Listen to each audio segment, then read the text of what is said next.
Assalamualaikum warahmatullahi wabarakatuh. Kelas 2A, 2B, dan 2D.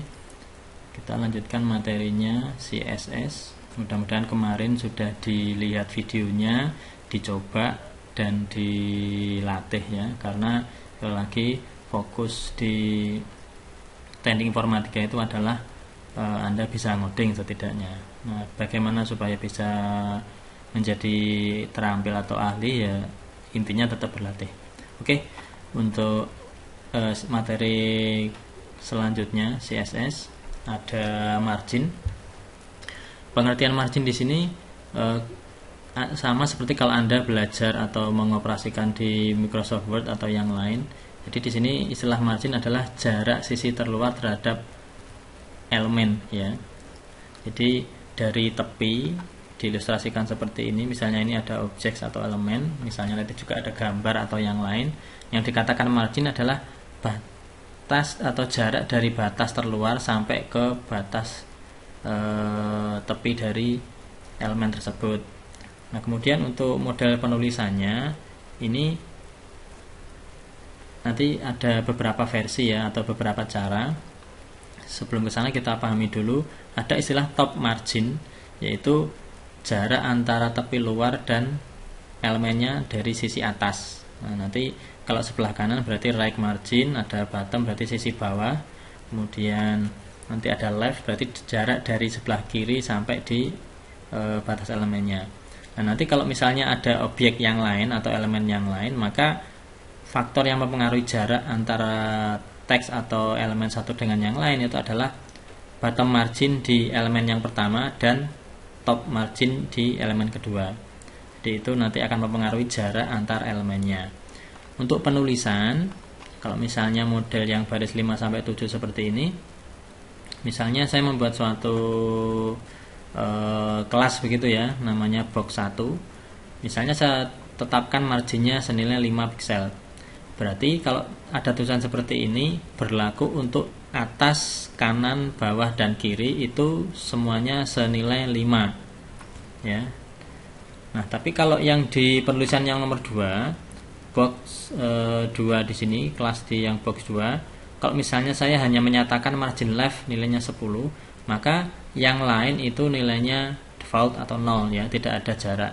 Jadi yang di 9 sampai 11, baris 9 sampai 11 itu dinyatakan bahwa hanya jarak margin yang sebelah kiri saja. Oke. Kemudian model yang ketiga yaitu penulisan marginnya ini tidak margin left atau margin top atau right dan sebagainya, namun hanya margin saja. Kita memberikan 4 value di sini, 4 nilai. Yang mana bagian yang pertama ini adalah topnya, untuk bernilai top. Kemudian yang ini right, ini bottom, dan ini left. Jadi searah jarum jam mulai dari atas, kemudian kanan, bawah, dan kiri. Nah, jadi Anda bisa membedakan cara penulisan untuk menyatakan margin. Kemudian yang kita coba dulu ya untuk contohnya itu, di sini saya punya contoh margin. Oke, saya jalankan. Kurang lebih saya punya tampilan seperti ini. Kalau saya lihatkan kodenya. Oke. Untuk box 1, oke, kita lihat HTML-nya dulu ya. Nah, HTML di box 1 ini kita hanya manggil kelasnya saja. Nanti ada box 2 dan box 3, masing-masing saya isi teks ya. Nanti untuk pengaturan CSS-nya saya menggunakan yang eksternal, saya panggil namanya style. Oke, ini filenya terlalu banyak ya. Oke. Nah, kembali lagi ke tampilannya. Untuk box 1 ini saya nyatakan dia kotak selebar 200 dan tingginya 100. Kemudian untuk margin berarti keseluruhan kalau Anda lihat di sini itu jaraknya 5 ya. Untuk backgroundnya lime. Nah, sekarang kalau saya berikan nilai 0, yang terjadi adalah kecil ya. Nah, kalau Anda lihat di sini jaraknya ternyata 5 itu kecil ya. Dari browsernya dia memberikan istilahnya stun ya begitu ya. Coba kita berikan nilai yang ekstrim begitu. Nah, berarti keseluruhan ini ada jarak 20 begitu ya. Nah, kemudian yang box 2 Anda lihat saya hanya memberikan nilai leftnya 20. Ternyata di sini juga sama hasilnya ya, orientasinya ke kiri. Nah, kalau yang box 3 ini untuk sebelah kiri ya, tadi yang searah jarum jam itu tadi ya, masih ingat ya, ini atas, ini kanan, ini bawah, ini kiri. Kalau saya kasih 5 nilainya sekian. Jadi contoh penggunaan dari margin itu seperti ini. Oke, kita lanjutkan.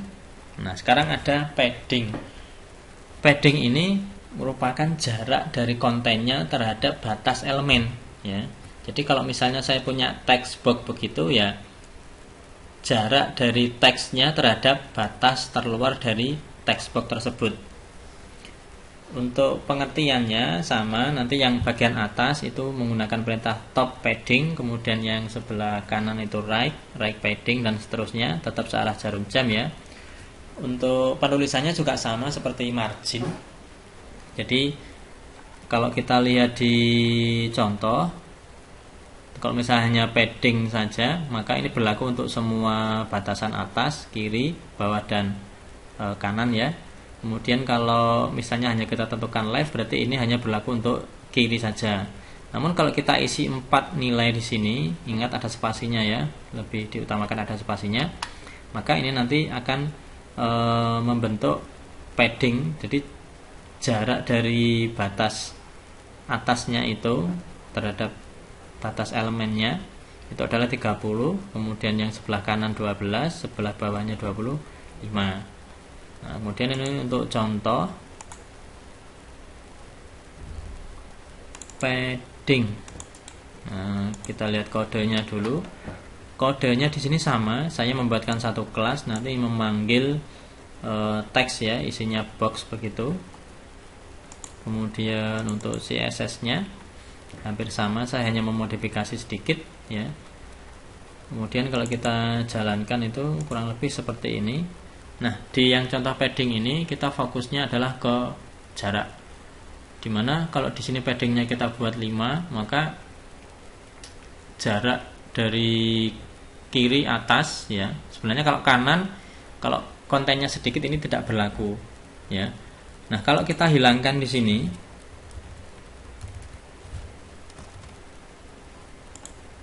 nah, Anda lihat kalau lebarnya dia otomatis full 100%, namun yang bawah Anda lihat ini jaraknya sama dengan yang atas.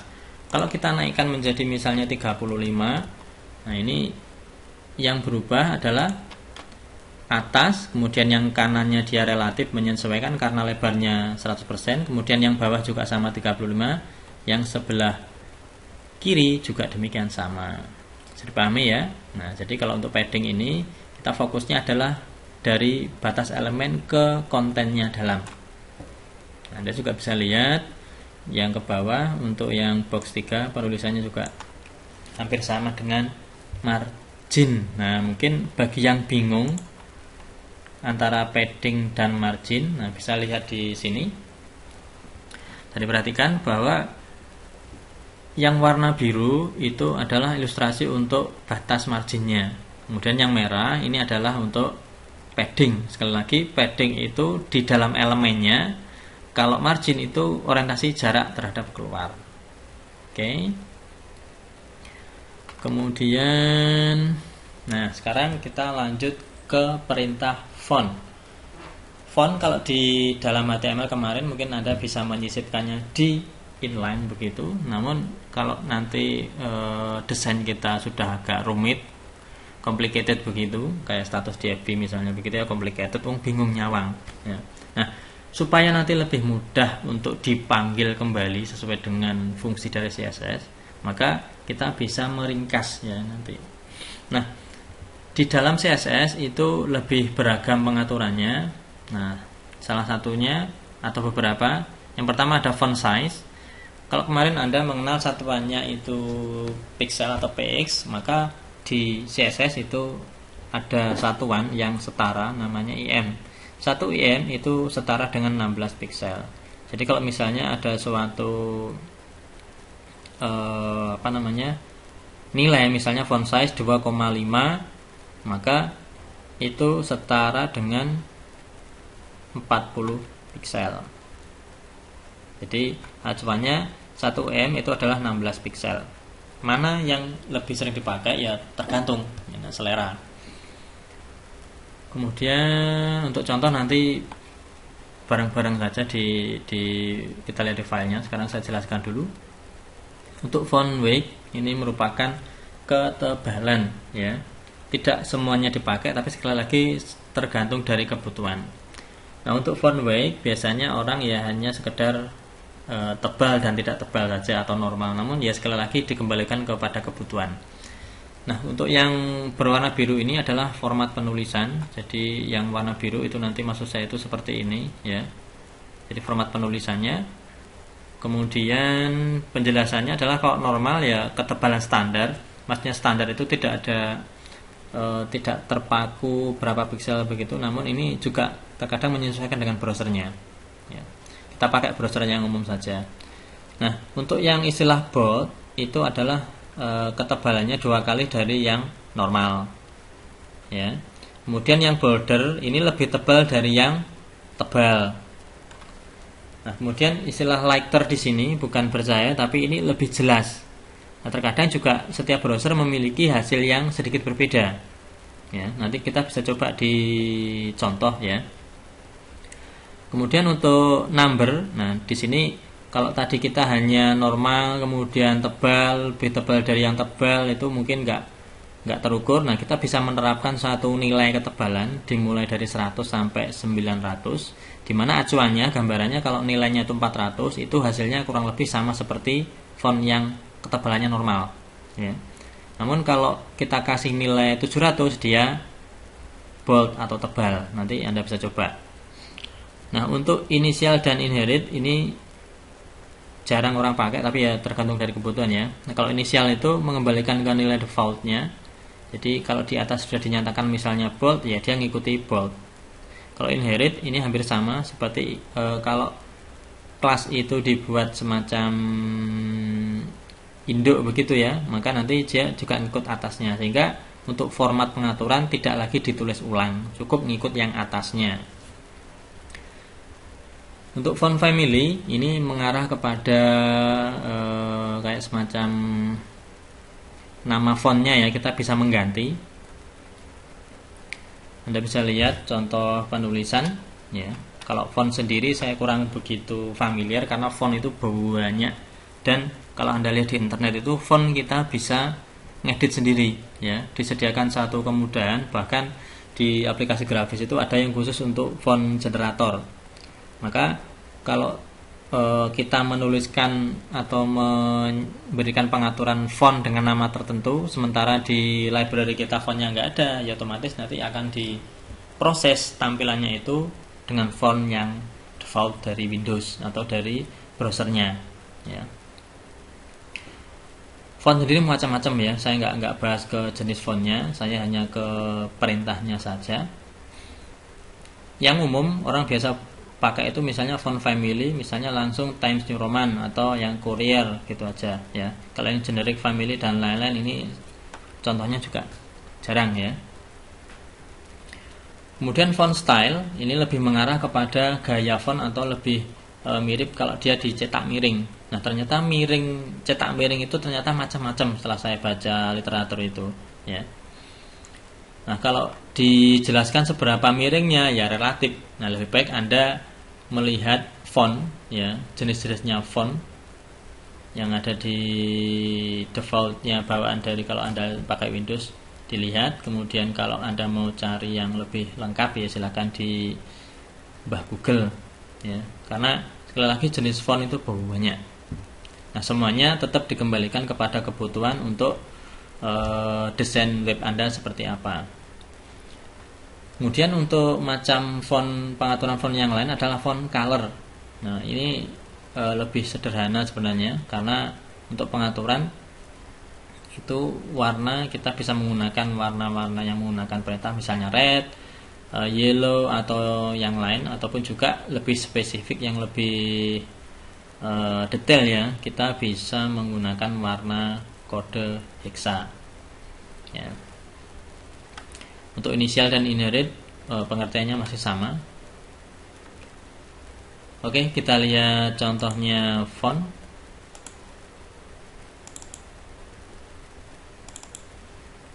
Oke. Nah, untuk memanggil tetap sama, saya menggunakan kelas saja yang lebih mudah. Nah, kemudian untuk font size, contoh penulisannya seperti ini. Kemudian kalau memanggil warna juga menggunakan font color. Nah, untuk bantuan atau misalnya kalau Anda menggunakan satu text editor begitu ya. Nah, terkadang kita dibantu seperti ini. Nah, nanti beda text editor juga akan beda untuk bantuan seperti ini atau tooltipsnya ya. Nah, ini lebih dipermudah. Kalau Anda tidak hafal CSS, Anda bisa memanfaatkan seperti ini ya. Karena perintah itu banyak ya. Nanti Anda bisa update CSS-nya. Oke, itu contoh dari font. Ada font style, normal, kemudian oblique ya. Hasilnya kurang lebih seperti ini. Kalau Anda lihat yang box 2 dan box 3 itu sama-sama italiknya miring, tapi miringnya beda. Nah, di sini dilihat dari pengaturannya antara italik dan oblique itu ternyata hasilnya berbeda. Kenapa kok berbeda? Ya dari sananya diatur demikian ya, kita nggak bisa protes. Oke.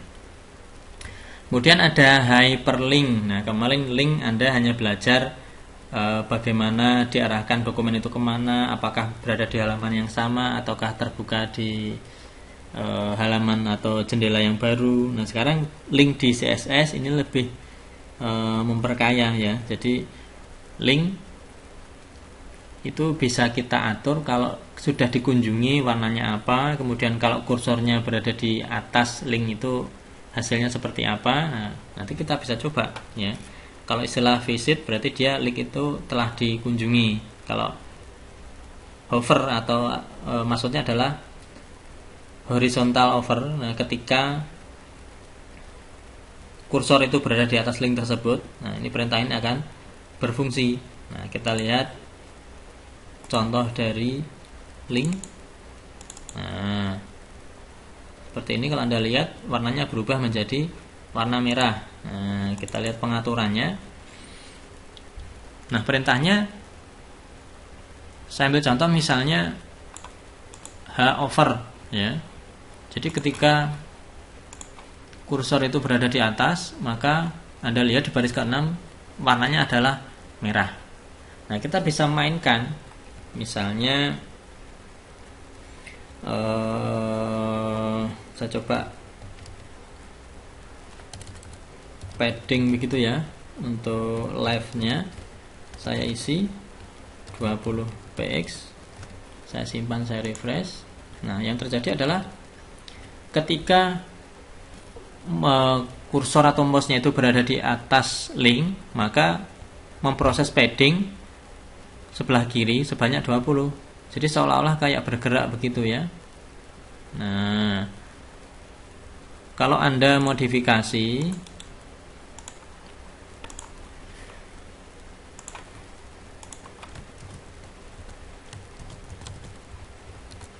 saya kasih jarak begitu misalnya ya.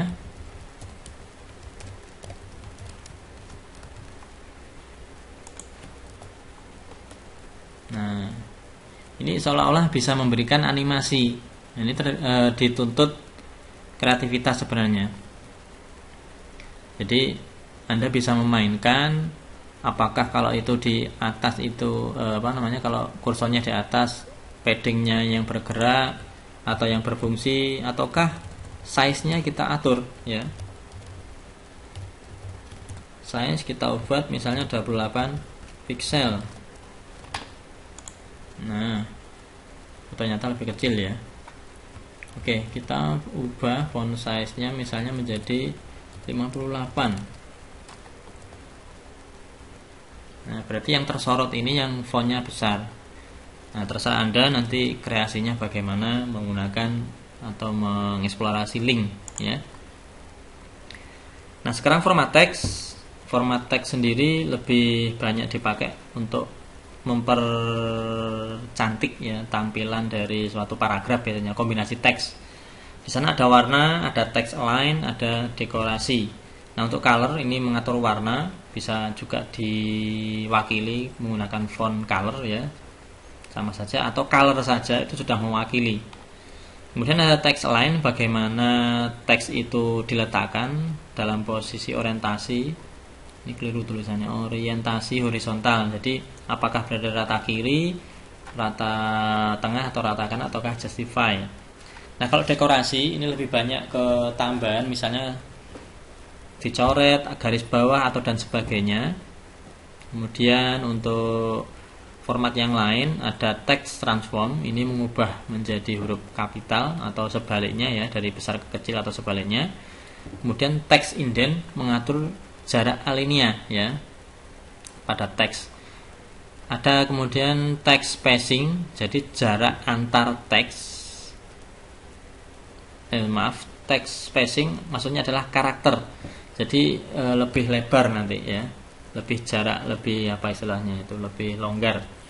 Kalau word spacing jarak antar katanya. Nah, kalau seperti ini antara R dan J ini dikatakan sebagai word spacingnya. Kemudian line height ini mengacu kepada tinggi dari baris yang dipakai setiap teks tersebut. Jadi mulai dari bawahnya G ini sampai kalau misalnya ada huruf kapital seperti K begini ya, ini dikatakan sebagai tinggi barisnya ya, atau juga nanti menentukan sebagai jarak antar barisnya. Sehingga kalau misalnya nilai line height itu tinggi, maka otomatis lebih tinggi begitu ya jaraknya, atau lebih banyak jaraknya. Nomor 9 ada text shadow, ini untuk memberikan efek bayangan pada teks. Kemudian ada vertical align, ini mengatur posisi. Kalau tadi ada text align saja, ini horizontal. Tapi kalau vertical align, ini posisi teks dengan orientasi vertikal. Ada top, ada middle, ada bottom. Nah, sekarang kita coba yang format text. Oke. Saya punya contoh CSS seperti ini. Nah, kita lihat kodenya. Di kode atau di HTML kebanyakan saya hanya memanggil kelasnya saja. Jadi lebih banyak nanti pengaturan itu di CSS. Nah, dengan CSS seperti ini hasilnya adalah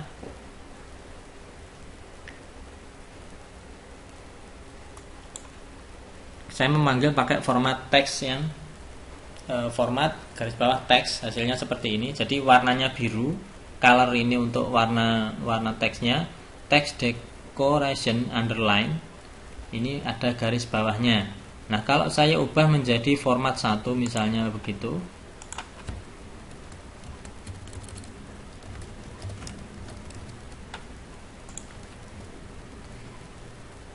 nah Anda lihat ada perubahan, dia tidak lagi di garis bawah, namun dia mengikuti daripada format yang nomor atau yang mulai baris 7. Oke, nanti selebihnya Anda bisa kembangkan. Yang selanjutnya ada position ya. Jadi posisi di CSS itu dibagi menjadi 4. Yang pertama statik, yang kedua relatif, yang ketiga ada fix, yang keempat ada absolute. Kalau statik di sini adalah tempatnya menjadi tetap. Nanti lebih sama persepsinya kalau kita lihat contoh. Kemudian kalau relatif, ini posisinya relatif, dia bisa ngikut ya. Relatif biasanya itu adalah defaultnya. Kemudian kalau posisi fix itu posisinya tetap, meskipun ada perubahan jendela, dia tetap berada di posisi yang ditentukan. Kemudian kalau absolute, ini posisinya bisa tertimpa ataupun menimpa elemen yang lain, tergantung posisi perintah dari absolute tersebut ya. Posisi absolute lebih banyak dipakai juga nanti untuk pembuatan menu. Nah, nanti ada sendiri untuk materi pembuatan menu ya. Kita lihat contoh penerapan position. Nah, position seperti ini, kita buka HTML. Sekali lagi HTML ini hanya untuk memanggil ya, hanya untuk memanggil saja. Kemudian kalau CSS-nya, nah saya punya 4 contoh di sini. Ada post statis dan sebagainya. Hasilnya adalah seperti ini.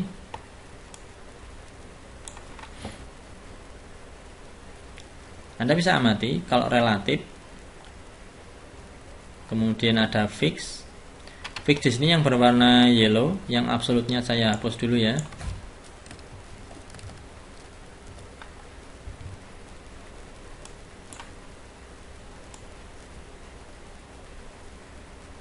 Oke, Anda lihat posisi yang fix.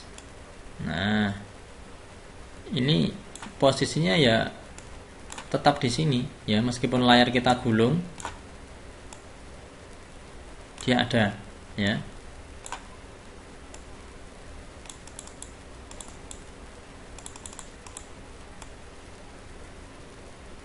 Jadi seolah-olah untuk yang fix ini dibatasi oleh layar ya. Kalau misalnya layarnya hanya segini toh ya sudah, dia tidak tampil. Namun kalau dibuka sampai dia kelihatan ya, dia tetap ada. Nah, sekarang untuk yang absolut, oke, kita lihat di HTML-nya. Ini yang fix duluan, baru maksudnya memproses yang fix, baru memproses yang absolut. Kalau kita lihat dari CSS-nya, posisi absolut dia menutupi yang posisi yang fix. Nah, kita tahunya dari mana? Nah, dari sini kita otak-atik saja. Misalnya untuk yang absolut kita turunkan margin yang atas.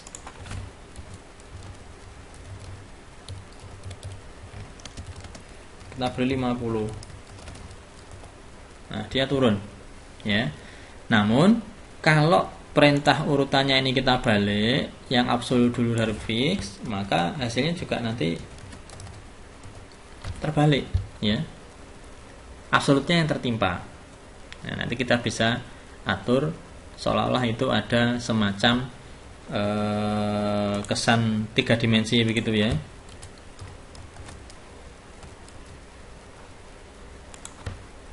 Nah, nanti tergantung ada kreasinya di submateri menu, nanti akan saya ulas lebih lanjut ya.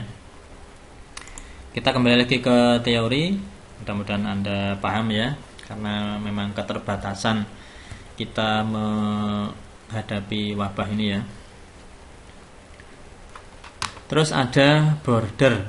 Nah, border ini lebih banyak mengacu kepada pemberian penanda di batas dari elemen ya. Kita lihat, saya kira nggak rumit kok border ini, cukup lihat contoh sama ini ya. Dan juga di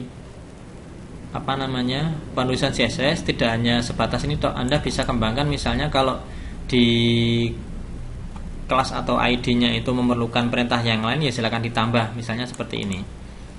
Jadi ini contoh-contoh dari border, mulai dari stylenya yang dot, dash, double, groove, inset, offset dan sebagainya. Anda bisa lihat di sini. Kemudian kalau misalnya mau diringkas ya, ini sama, Anda bisa menggunakan